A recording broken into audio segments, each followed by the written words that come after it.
Jack Reacher, parents deceased, retired Army. Bronze Star, Silver Star, and a Purple Heart. What in God's name is a guy like that doing in Margrave? What's a guy like that doing in jail? Zip ties? Cuffs didn't fit him. You guys recycle. 7 bodies since you set foot in my town. I was arrested for murder. Now you want my help? I want you to do what I say. You just go wherever you want, whenever you want? Everyone's always jealous. I'm gonna uncover this whole operation and burn it to the ground. You boys knew what's about to happen to you. You'd leave now. Don't go getting yourself arrested for murder. Shooter was someone who knows firearms well. Lightning. Bullets were 95 grain, that's subsonic. This wasn't a first timer. These people are connected and stone cold killers. So be smart, don't break the law, and promise me you won't end up in another holding cell. No. Yeah, you got it! Looking for payback? Payback, justice, vengeance. Yeah, you got Looking for the whole gang. it! You're gonna kill a whole lot of people, aren't you? Already started. You're about to get your ass kicked. No, I'm just gonna break the hands of 3 drunk kids. There's 4 of us. One of you's gotta drive to the hospital.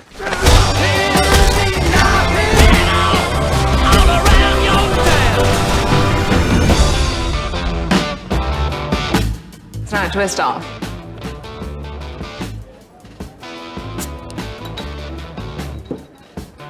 Show off.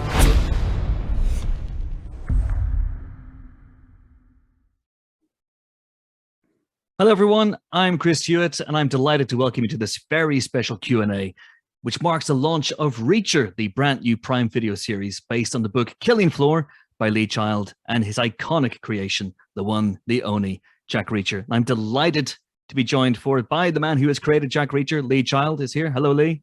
Hey, Chris. And I'm also joined by the new Jack Reacher, Alan Ritchson. Hello, hello. How are you, sir? Thanks for having us. Not good. a problem. Thanks for having us. Good. And of course, I'm delighted to be joined by Willa Fitzgerald, who plays Roscoe Conklin, a local cop who gets tangled up in Reacher's mess when he gets arrested for a crime he didn't commit. Guys, welcome. Willa, hello. Hi. Thanks for having us. Not a problem. So, guys, are you excited? Just a couple of days to go? The 4th can't get here fast enough. I've often said that. I'm going to start with Lee. Lee, why does a limited series format make perfect sense for Jack Reacher? Well, because the time and the space is such a luxury. And with these two with me, you can really see that, because one of the things that animates Reacher, in my opinion, as the guy who invented him, is that he loves his solitude, loves it, but he also worries about being lonely. So there's always this conflict in his mind. Does he crave company or does he not? And with the season-long time that we've got, we can see that really burn between Reacher and Roscoe.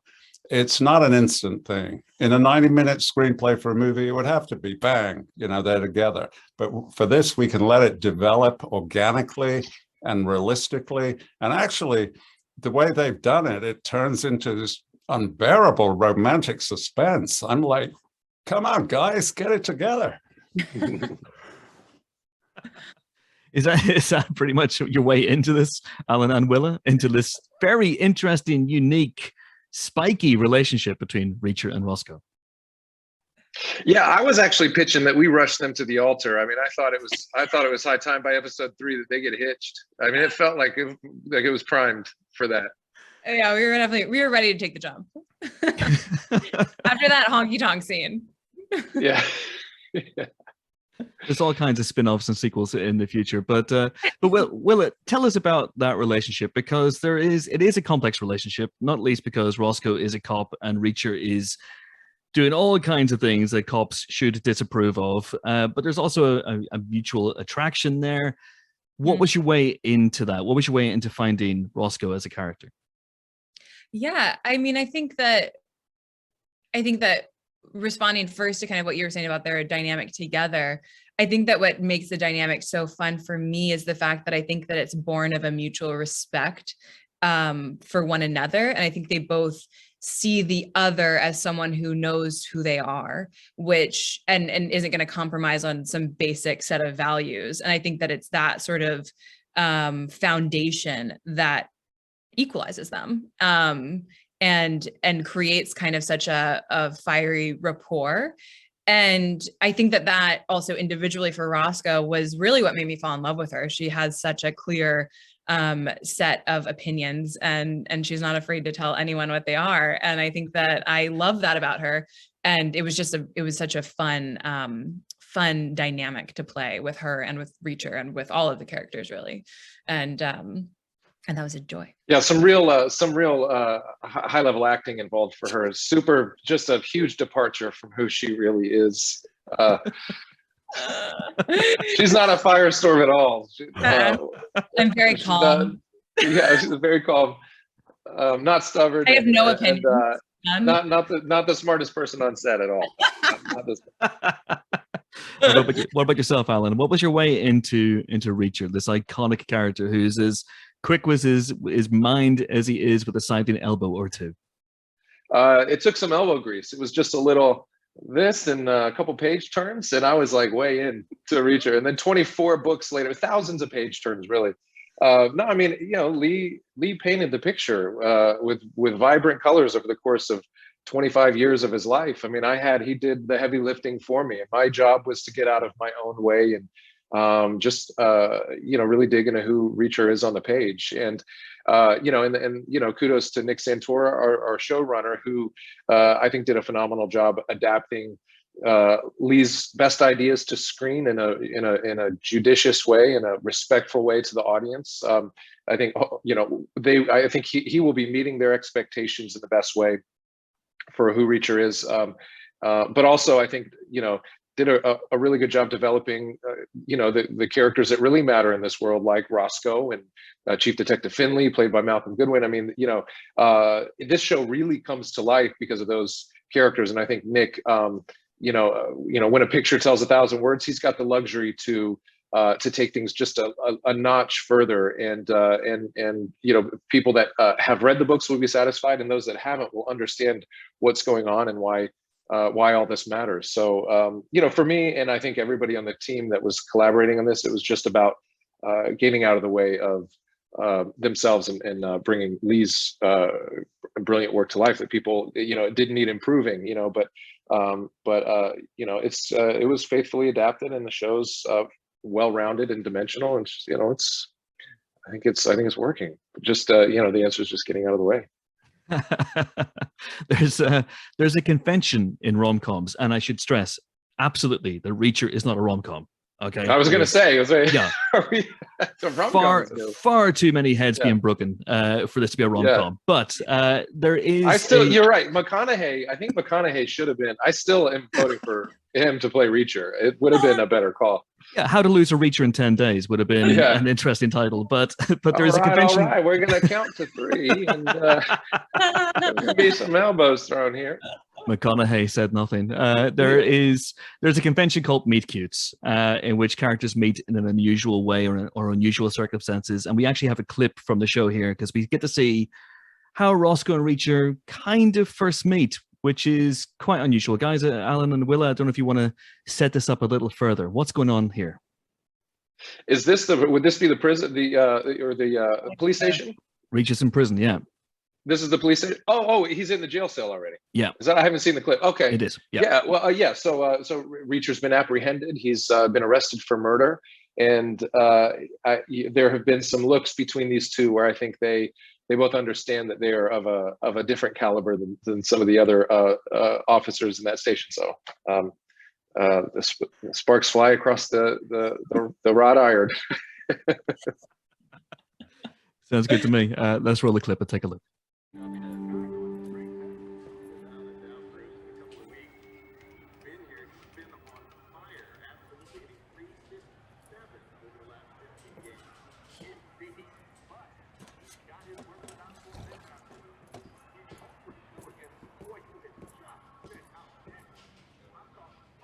Thanks.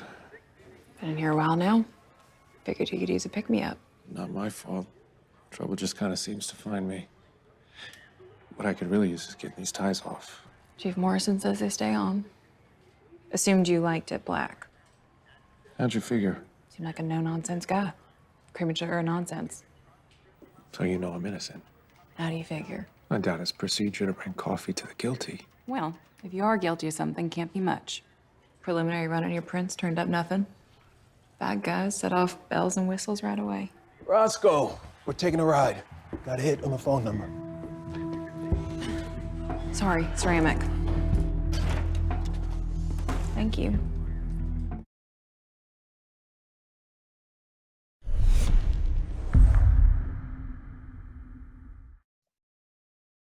There we go. Sparks So it's fly. funny. It's funny watching that. You know, I'm sure the audience watching this had sound. There was no sound for us on our end, so watching that without sound was very interesting because we're just looking at the body language, and I just noticed how much these two are enjoying sizing one another up. Like, there's clearly they don't see a threat as in the other person as much as there's a curiosity to understand what's really going on here, because clearly something is out of line with what the evidence is suggesting. So, but just how much work was being done between, you know, like watching Roscoe. And by the way, I mean, were you a cop in a past life? The way you stand, you hold your mug. Oh, the stench of cop is all over you. It's, yeah. I've been around a lot of cops. Yeah, you've been across that. Yeah. On the other side of those, those barriers. Yeah, but that's a great way to meet. I mean, I think anytime you can hold a lot of conflict and tension in a scene and still tell that story, it's going to be a good one. And across those bars, it seems to work. Absolutely. And Lee, Killing Floor was the first book. It is the first series of the Prime Video show. Was that a no-brainer to go back to the beginning, to start with the beginning, I guess? Yeah, I felt it was. It was the obvious choice, the logical choice, because that book is set not long after Reacher is mustered out. He's just left the army. Essentially, he's learning to be himself. He's tackling his new life and figuring it out. And so it was a natural introduction, a natural beginning. And for a new show for the viewers, it made total sense. Let's watch it happen in real time. And that's one of the things that I loved about what Alan was doing. He sort of understood that. And so from the first scene, he is puzzling it out. By, let's say, the third episode, he knows who he is by that point, and then it's just a bulldozer through to the end. But that learning part at the beginning, I thought he did really well. And the book is written in the first person, so we're entirely in Reacher's head. We see entirely his POV. What challenges did you and Nick Santora face in adapting it for the series? Huge, because, you know, Reacher has been it's one of those properties that people think, yeah, it's a really popular book series, so we got to buy it, it'll be great. And then it's a question of be careful what you wish for, because an awful lot of it is in Reacher's head. And how do you get that out? And the way you get it out really is great writing from Santora, obviously, but also this great trio. Alan, Willa, and Malcolm playing the three working together. They're sounding boards for each other. They are finishing each other's sentences, essentially. And that is the way for Reacher's internal processes to be out there on the screen. I mean, as interesting as it might have been, we couldn't just have 8-minute shots of Alan thinking. You know, that doesn't work visually. So the way they did it, I thought was terrific. And you never feel it's artificial. You know, there's this thing in book writing you call a info dump, where you just can't go there. And they avoided that completely. And I'm still pitching. I think by season 4, I'm going to have this thing stripped down to maybe 2-3 lines a season, because I think we should get back inside his head and just, you know, enjoy those 8-minute shots. I vote for it, but hey, I'm not a producer. Alan, one of the iconic lines about Reacher is, I've even put it behind me. It took me 5 minutes to do this, my little word board. Reacher said nothing. How do you show that as an actor? Well, you get a pilot dropped on your desk where the first 6.5 minutes have no lines. That helps. It establishes a protagonist that you know is looking out at the world through a slightly different lens than most people. But that is the challenge, and with such a famous and well-liked turn of phrase like Reacher said nothing, yet also needing to deliver some exposition so we understand what's going on. I actually, one of my first questions when I came on board and I hadn't seen all the scripts, I asked Santoro if we were going to have a narrative device. Are we going to have, is Reacher going to be narrating the show for us, that information? He's like, no, we're not. No, we're gonna see the puzzle unfold. We're gonna hear it, and I think it feels very natural, and it's fun to sort of see if you can put the pieces of the puzzle together before Reacher does, and so I think it helps, not exactly hearing his every thought, but that's the tough part of adapting this. Absolutely, and Willa, Lee was obviously very involved with this show as well. That must have been a huge help for you as an actor, knowing that the guy who created these characters was on hand. If you have a question at all, does Roscoe take her coffee black or with cream or anything else about character, you can go to Lee and there he is. Yeah, I mean, whenever you're working with a literary adaptation, it's such a kind of sigh of relief when you realize that the author is going to be involved in the project, because that the whole sort of thing has a guardian angel watching over it and making sure that you're hemming the right path. And I think especially bringing to life Roscoe was particularly lovely to kind of know that we had Lee watching our interpretation and kind of nodding along, because I think Nick and I kind of take a little bit of a different path for that character than the book strictly. And so it was an honor to get to have that room to make that interpretation. But I just want to add something too. Lee was present on set, and I've been known to be a bit of a creative control freak on the little projects that I've been a part of. I can't resist the temptation to micromanage everybody's job, and Lee doesn't do that. No. Lee trusts the people that he's brought on, and implicitly, and is able somehow magically to seemingly sit back and enjoy the process. Just being there. So there wasn't a lot of external pressure. I mean, anytime I'm around Lee, he's a hero of mine. I mean, it's like, oh Jesus, I really want to make it right for him. He's the only voice that matters to me. So it's there's a pressure, but once you're in his presence, there's none of it goes away. It evaporates immediately.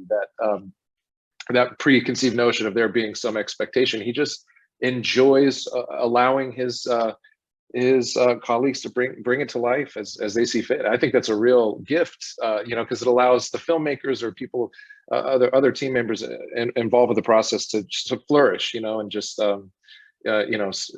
really collaborate in a healthy way. And it works as well. I mean, it totally works. And you can see that in this season, that if I'd micromanaged, this season would be way worse than it is, because they had freedom and two things happened. Malcolm Goodwin as Finley, I thought, brought more to the show than I brought to the book. He took it further. And certainly Willa. I mean, Willa is the icing on the cake and the cherry on the top. That is a better version of Roscoe than I thought of. And in a way that sucks, because why didn't I think of it in the first place? But it's a delight as a fan of the book, which at that point I am. I've handed over the control. I'm just a fan at that point. Is it going to come out as good as I hope? Actually, it came out better than I could have hoped. And I remember writing that book, and I was so sad, because Reacher moves on all the time. And I was so sad I would never see Finley or Roscoe again. I mean, literally, I was almost in tears at that prospect. And I felt the same thing at the end of this season. What two stupendous portrayals that live for that season. So I wish I'd called it Roscoe now, and we could have had more. Reacher could have been a bit part in there somewhere. It's not too late. We had 2 days left to recut this thing. Lee, tell us where Reacher came from, because I love the story of how you came up with this character. Well, I think the story that we've talked about before is the name. I was fired from my job, and I had a kid, and we had bills and all that kind of stuff. And my wife said, "So what are you going to do?" And I said, "I'm going to write a best-selling thriller." which is kind of lunatic. It's like saying, I'm going to win the lottery on Saturday. And my wife was super supportive, very, very nice about it. But I could see her biting her lip, thinking, oh my God, we'll be at the food bank pretty soon. And we went to the grocery store. And every single time I've been in a supermarket, there's always a little old lady who says, oh, you're a nice tall gentleman. Would you reach me that can? So my wife said, you know what? If the writing gig doesn't work out, you could be a reacher in a supermarket. And I thought, that's a good name. So he was this close to being Jack's Supermarket. Absolutely. It could have been anything. Thankfully, you focused on the right word in that sentence. And Alan and Willa, were you fans of the book? Forget that Lee is here. Were you fans of the books before you took these roles on? Willa, be honest. I've been honest in every interview. I obviously knew about Jack Reacher, but I hadn't read the books and I hadn't seen the movies. And I'm glad that I hadn't seen the movies because I like to not know kind of what the, cinematic interpretation of something is before I do a reimagining of it. But I think that what did precede me reading the script was knowing how many different people in my life love Jack Reacher and the total sort of amazingness of that collection of people. They're all so different. This book has touched so many different types of people in so many different ways. And I think that when you're getting to work with something that has such a kind of huge reach following, it's really exciting because clearly there's something there that's speaking to people from so many different backgrounds. And that was really exciting, having not known much about the books before I started the project. And Alan? Tough act to follow, Willa. Tough act to follow. Gracious, humble. I nerded out in the audition process because I couldn't help but feel this sense of nostalgia. I grew up reading the Hardy Boys books, and I remember Don Granger at Skydance, who's been a part of this for a long time. And, I think aside from Lee probably knows and cares more about Reacher than anybody. So, in discussing with him, like what I liked about this, I was like, I started reading the books. I said, it just feels like the Hardy brothers have sort of, this is like their offspring, like Jack is the offspring of the Hardy Boys, and it's the best of both sides of the brothers. And I read 119 of those books as a kid. I couldn't put them down. I wore those things out. The binding would fall off. I was obsessed as a child. And so I was telling Don, I was like, it feels like I get to be a part of kind of the Hardy Boys in a way. And if this happens, that would be a dream come true, and it did. And it feels, it just feels like that. It's like, so I grew up with this kind of, so when I picked up the series, it felt like an adult version of what I enjoyed so much as a kid. And just to have some small fingerprint on this franchise is surreal. Well, Reacher is essentially the Hardy Boys stacked on top of each other. So that's true. Yeah, it's Frank. It's Joe on top of Frank's shoulders with like the mustache and the trench coat. That's exactly, yeah. So which brings us nicely to the physical side of Reacher, and there are a lot of fight scenes for you both actually in this. Lee, you didn't have any fight scenes to do in this first series, but who knows, maybe in a future season. But could you talk about the physical side of this show and how you handled that, filling Reacher's shoes, which are pretty darn big shoes to fill? Yeah, I think we should go back to the Lee cameo, and things should get a little scrappy in the diner when they bump into each other. Spoiler alert. This, of course, the physicality is a huge character in this. I mean, it's his presence and the confidence that he gains from his size it's evident, and it's a big part of the story. A guy who can confidently take on 5-on-1, it makes for a lot of fun for people. And, wondering if this is going to be the fight that breaks him or he actually gets hurt. Is this going to, it's a fun game for the audience. And so stepping into those shoes, it was, I put on a little weight, and I wanted to make sure that we honored that as best I could with my weird set of genetics, and hopefully fans feel like we're being honest about that. And Will, it's important Alan doesn't get all the fun. He doesn't get all the fights. I agree. No, I was very happy. I was very happy when I read the scripts and I saw that Roscoe could take care of herself. I think that Nick and Lee did a fantastic job of really making a character who is a woman in this story who is more than self-sufficient and who might even, save someone's ass at some point. Absolutely. And we're almost out of time, but I just want to ask about the future. The future of Reacher, the series. We're one book down. Are there plans, Lee? What's next? Well, there are 20, by October, there'll be 27 books. So there's 26 more seasons to go, by which time I'll be about 100, and that would work for me. But like everything in showbiz, everybody knows this. It's not up to me. It's not up to any of us. It's up to the viewer. Are they going to like it? And I think, yes, they are. So nothing is ever certain, but they're going to love it, I think. And when you've got a series that people love, why not do a second season? Why not do a third? Why not do a 27th? By that time, we'll have written some more. It could go on forever, literally to the heat death of the universe. Alan, you're gonna have to start taking some real supplements so you can live till you're on. Exactly. Some military grade vitamins get pumped in. Exactly.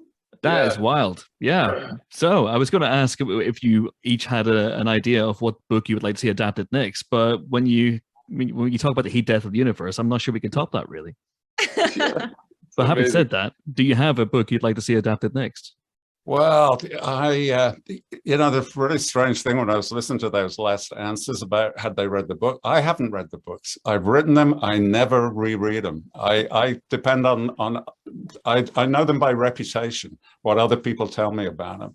And there's some that are really popular. And I think what was so great about this first season was Reacher's loneliness being assuaged by his relationships with other people. And I would like to see more of that. And there's 2 or 3 books that really stand out in that sense. So maybe one of them. All right. Alan, Willa, do you want to throw a name into the ring? Yeah, I think that, Die Trying is one of my favorites, but you could go sequentially for me. Each one gets better than the last. I'd love to make Die Trying at some point. Again, just like they don't pay me to write, they don't pay me for my ideas either. So I guess I'm at the mercy of smarter people than myself. I'm just ready for Roscoe. You teased it, and I want you to write it now. Yeah, right. Yeah. Reacher, Roscoe's Return. That's the next one. Lee, get ready. Yeah. And on that note, that is it for this very, very special Reacher Q&A. Don't forget, all 8 episodes of Reacher launch on Prime Video this Friday, February 4th. So you can see them all in a row. And believe me, folks, that is a cracking watch. All that remains for me is to say goodbye to the incredible panel we have today. Lee Child. Goodbye, Lee. Yeah, thanks, Chris. Alan Ritchson. Goodbye, Alan. Thank you. Thank you very much. And Willa Fitzgerald. Goodbye, Willa. Goodbye. Thank you. Thank you very much. Thanks so much for watching. I'm just off to wait for the heat death of the universe. Goodbye.